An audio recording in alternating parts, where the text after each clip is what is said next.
Assalamualaikum warahmatullahi wabarakatuh. Selamat berjumpa kembali mahasiswa sekalian. Pada pertemuan kali ini kita akan melanjutkan topik kita mengenai pembelajaran bahasa Inggris, khususnya mengenai part of speech. Baik, kita mulai saja. Part of speech atau dalam bahasa Indonesia kita kenal dengan istilah kelas kata. Jadi di bahasa Indonesia kita juga mengenal kelas kata dalam bahasa Indonesia dan mirip juga dengan bahasa Inggris. Jumlahnya ada 8, ya. Ada noun, pronoun, verb, adverb, adjective, conjunction, preposition, dan interjection.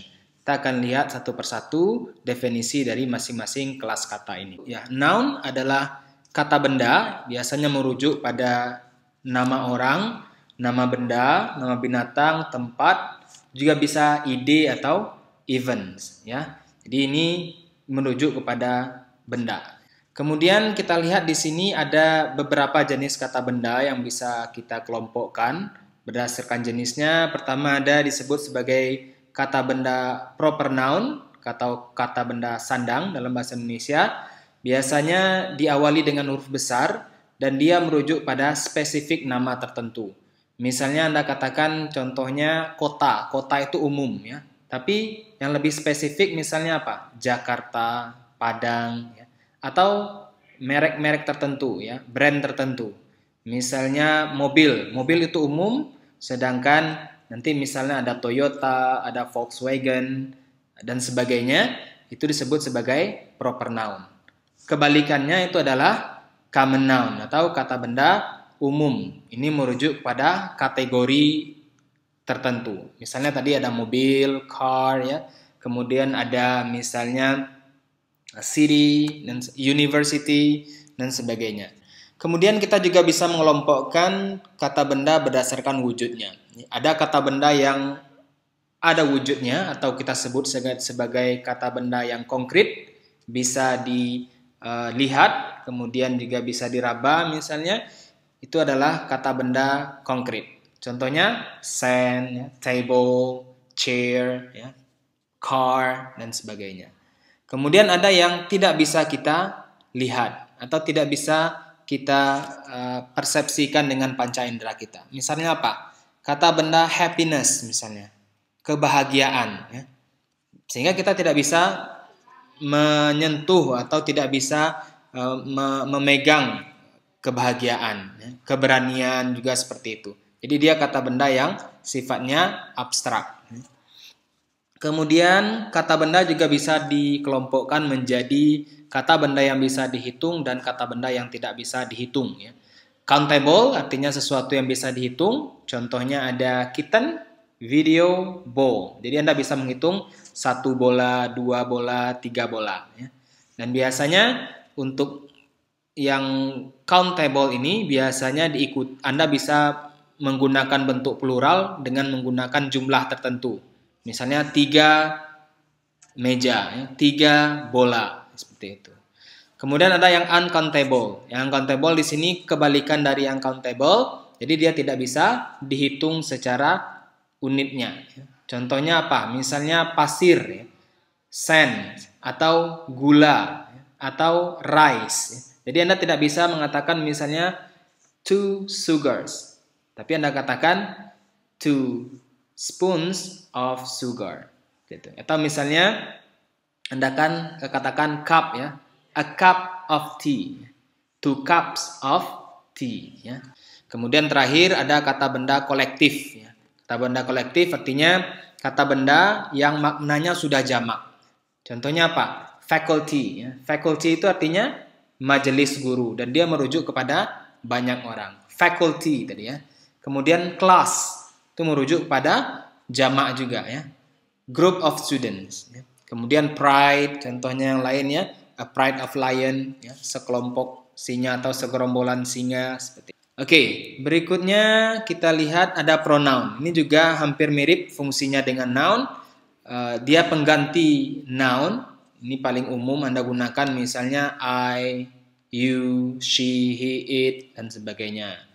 Kita lihat di sini ada beberapa jenis pronoun. Nanti ada pronoun yang bisa sebagai subjek, disebut sebagai subject pronoun. Jadi di dalam bahasa Inggris berbeda dengan bahasa Indonesia tentunya.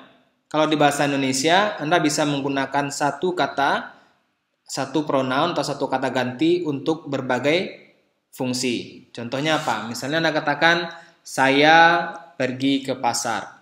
Saya sebagai subjek. Dia memukul saya. Saya sebagai objek. Kemudian misalnya ini rumah saya. Saya di sana sebagai pemilik. Ya. Kemudian ada ini milik saya. Juga semuanya menggunakan kata saya. Tapi di dalam bahasa Inggris, setiap posisi atau setiap fungsi memiliki pronounnya sendiri. Contohnya, I kick the ball. Anda tidak bisa menggantinya menjadi me kick the ball, salah. Ya. Begitu juga dengan my kick the ball juga salah. Ya. Atau sebaliknya, Anda katakan he kick me, he kicks me. Dia menendang saya. Anda tidak bisa mengatakan he kicks I, tidak bisa. Karena di dalam bahasa Inggris, subjek, objek ataupun posesif sudah ada pronounnya tersendiri. Ya. Misalnya apa? Ada I, you, ya. He, she, it, we, ya. They, dan sebagainya. Jadi ini ada subjek pronoun, dia sebagai subjek. Kalau dia sebagai objek, gunakan me, you, him. Ya. Kalau sebagai posesif, menyatakan milik, my book, my car, your bag. Seperti itu. Ya. Kemudian ada possessive pronoun. Ini menyatakan kepemilikan juga, tapi tidak diikuti dengan kata benda. Contohnya, this is mine. Ini milik saya. That's yours. Itu milik Anda. Dan sebagainya. Ya, jadi ini sangat penting sekali Anda ketahui mengenai pronouns dalam. Berikutnya ada beberapa pronoun yang lain yang mungkin nanti kita bahas pada video-video berikutnya. Ada yang disebut sebagai demonstrative pronoun, ya, pronoun yang berfungsi sebagai kata tunjuk. This, that, those. Misalnya apa? This is very important. Ya. Kata this di sana merujuk pada sesuatu. Ya. Kemudian ada relative pronoun, ya, kata ganti yang menyatakan relatif, ya, hubungan. Misalnya that, which, ya, whose, whoever, whomever, dan sebagainya. Ya, dan dia merujuk kepada noun yang telah digunakan sebelumnya. Ini juga kita bahas pada bagian berikutnya nanti di seri-seri video berikutnya.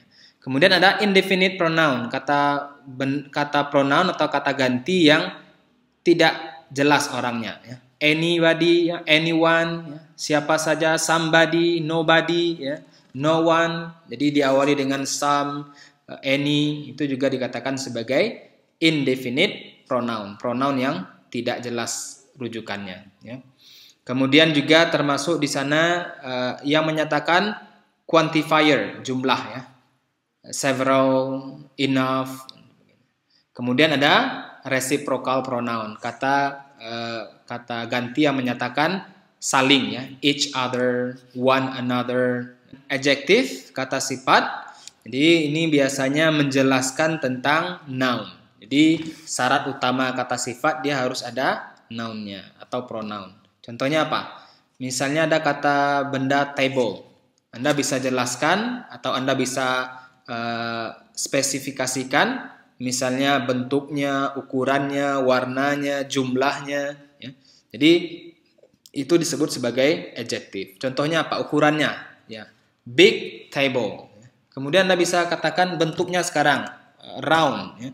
A big round table. Berikutnya bentuk adjektif lain yang mungkin juga nanti sering akan Anda temui. Ini juga dikenal dengan istilah determiner dalam istilah lain. Ya, misalnya ada article. Artikel itu the, and, itu juga disebut sebagai adjektif fungsinya. Kemudian ada demonstrative adjektif. Ya, kata sifat yang menggunakan demonstratif. Sama dengan yang tadi, ya, misalnya this, that, these, those, atau number, ya. Contohnya the first letter, my third piece of pizza. Ya. Jadi di sini kata first dan third berfungsi sebagai kata sifat. Kemudian ada possessive adjective, ya. Hampir mirip dengan pronoun tadi yang fungsinya sebagai adjektif. Kemudian indefinite adjective juga sama ya, kata sifat yang menyatakan ketidakjelasan jumlah. Some, many, any, few, several. Ya. Sekarang verb. Verb kata kerja. Ini adalah bagian yang paling penting di dalam sebuah kalimat. Ya. Ada beberapa jenis kata kerja yang sering kita gunakan. Misalnya ada kata kerja yang action. Jadi kata kerja yang kelihatan kegiatannya. Contohnya apa? Activities, eat, listen, play, walk, ya. Kemudian menyatakan proses, change, grow. Kemudian ada hit, jump, knock. Kemudian ada jenis yang kedua, menyatakan state verb. Jadi kata kerja yang tidak ada kegiatannya. Dia hanya menjelaskan tentang persepsi, ya, kognisi, sense, emotion, atau state of being. Contohnya apa? Need misalnya. Kata need di sini kata membutuhkan misalnya. Tidak ada kegiatannya. I need a new phone. Seperti apa kegiatan membutuhkan? Tidak ada. Jadi kita tidak bisa membayangkan kegiatan membutuhkan. Beberapa contoh yang sering kita lihat di sini ada likes, love, hate, want, know, realize, suppose, dan sebagainya. Jadi biasanya bentuk kata kerja state verb ini tidak bisa muncul dalam bentuk present continuous. Jadi Anda tidak bisa mengatakan I am liking, ya, atau I am wanting. I'm wanting, tidak bisa. I want saja. I realize, I understand, bukan I am understanding. Kemudian verb nanti Anda juga bisa kelompokkan, ada verb yang transitif, ada verb yang butuh objek. Jadinya saya membeli. Anda membeli apa? A car. Jadi kata membeli di sana membutuhkan objek. Jadi Anda tidak bisa mengatakan saya membeli saja atau I bought saja. Harus ada objeknya. I bought a car, she likes chocolate, ya. I cut my finger, ya. The man stole a bike. Oke. Sebaliknya ada kata kerja yang tidak perlu objek. Contohnya kata arrive. Kami datang, ya. Tidak perlu ada objeknya. We arrive around midday. Ya. Jadi around midday di sini bukan menyatakan objek, tapi lebih pada keterangan. Ya. She sneezed loudly. Loudly juga di sini bukan objek, tapi adverb. Ya. Oke, berikutnya kita lanjutkan ada adverb. Adverb atau kata keterangan biasanya memberikan keterangan kepada verb, memberi keterangan pada adjektif atau adverb lainnya. Ya. Dia menjelaskan tentang kriteria dari 3 kelas kata tersebut. Ya. Misalnya adverb of manner yang menyatakan bagaimana sesuatu dilakukan berhubungan dengan verb. Ya. Gracefully, carefully, loudly. Ya. Misalnya Anda katakan he speaks loudly. Ya. Kemudian adverb of time menyatakan waktu. Ya. Kapan sesuatu terjadi? Yesterday, 2 days ago, ya. Next week. Adverb of place menyatakan tempat, ya, di mana sesuatu. Ya. Contohnya everywhere, in front of the class, ya, behind the school. Ya. Adverb of degree menyatakan intensitas sesuatu. Ya. Misalnya very, ya, almost. Ya. Kata depan menyatakan di mana sesuatu berada. Ya. Ada ya in, on, below, above, ya, behind, far. Ya. Biasanya dia berada di depan kata benda. Conjunction, kata hubung. Ada conjunction yang kata hubung antar kata, antar frasa, kata hubung antar klausa, dan nanti ada kata hubung antar kalimat. Ya. And, yet, but, for. Ya. Ada yang subordinate conjunction antar klausa. After, before, ini kita akan bahas di bagian berikutnya. Tapi untuk video kali ini Anda cukup tahu bahwa ada kelas kata yang namanya conjunction. Kemudian yang terakhir ada interjection, kata seru untuk menyatakan ungkapan emosi. Ya. Oke, saya rasa untuk video kali ini cukup. Saya akan menjelaskan penjelasan lebih detail untuk masing-masing kelas kata di bagian berikutnya. Terima kasih. Assalamualaikum warahmatullahi wabarakatuh.